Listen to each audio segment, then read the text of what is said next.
નમસ્કાર, spark today ન્યૂઝમાં આપનું સ્વાગત છે। ગ્રામ પંચાયતની જે મતગણતરી થઈ છે અને તેનામાંથી જ એક બાદ એક રિઝલ્ટ આવી રહ્યા છે। આપ જો કે હલાદપુરા ગામના સરપંચ તરીકે પટેલ કિંજલબેનનો વિજય થયો છે અને તેમના સાથી સદસ્યોનો પણ વિજય થયો છે।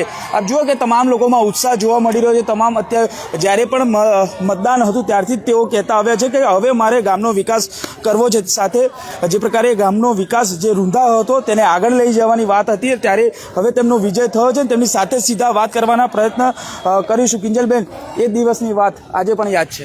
હા, જય સ્વામિનારાયણ। મારું નામ છે કિંજલ દક્ષેશ પટેલ। હું આશા અને ખુશીનો અનુભવ કરી રહી છું। મારા સૌ ગામજનોને, સેવકોને, વડીલોને, બધા પૂર્વ મતદારોને, ભાઈ બહેનોને હું તમામ હૃદયથી આભાર માનું છું। કેટલા મતે વિજય થયો? 312 મતે। શું માનો છો હવે ગામનો વિકાસ કેવી રીતે આગળ? ગામનો વિકાસ બધા સહજ સહકાર બધાને ભેગા કરીને સહજ સહકાર મેળવીને કામ કરીશું। તે વખતે વાત કરી હતી કે ભ્રષ્ટાચાર છે, ભ્રષ્ટાચારને ના, બધાને સાથે લઈને જ કામ કરવાના છે મારે। કયા પ્રમુખ પ્રશ્નો છે ગામમાં? કયા પ્રમુખ પ્રશ્નો? રોડ, રસ્તા, પાણી?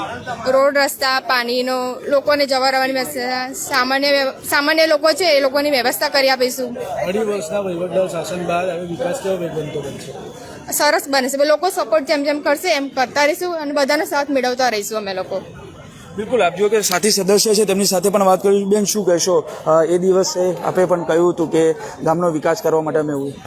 હા, ચોક્કસ વિકાસ તો કરવાનો જ છે। જે બાકી રહ્યું છે, જે અધૂરું છે, જે કરવાનું છે, બધાનો સહકાર લઈને કામ કરીશું અને જેને અમને વોટ આપ્યા છે એમનો આભાર। કેટલા મતેથી આપનો પણ વિજય થયો? 44 વોટથી। હું વોર્ડ નંબર 8 માંથી 44। માનો છો હવે કેવી રીતે આગળ જે ગામનો વિકાસ, જે પાછળના જે કામો બાકી બાકી છે એ બધા કેવી રીતે આગળ લઈ જશો? એ બધા આવી રીતના સાથે મળીને બધા સહકારથી લઈ જઈશું। બિલકુલ, આપ જો કે હલાદપુરા ગામના સરપંચ અને તેમના સાથી સદસ્ય છે, તેઓનો ઉત્સાહ આપ જુઓ કે જ્યારે મતદાન હતું તે દિવસેથી જ તેઓ કહેતા આવ્યા છે કે અમે જો સરપંચ પદે જીતીને આવ્યા તો અમે ગામનો વિકાસ છે એ વિકાસ બુલેટ ટ્રેનની ગતિએ આગળ લઈ જઈશું। તેને લઈને જ આજે તેઓ સરપંચ પદે ચૂંટાઈ આવ્યા છે અને હવે જે ગામનો વિકાસ છે તે તેજ ગતિએ આગળ વધશે। કેમેરામેન નિહાલની સાથે Surat Solanki, spark today news, Vadodara.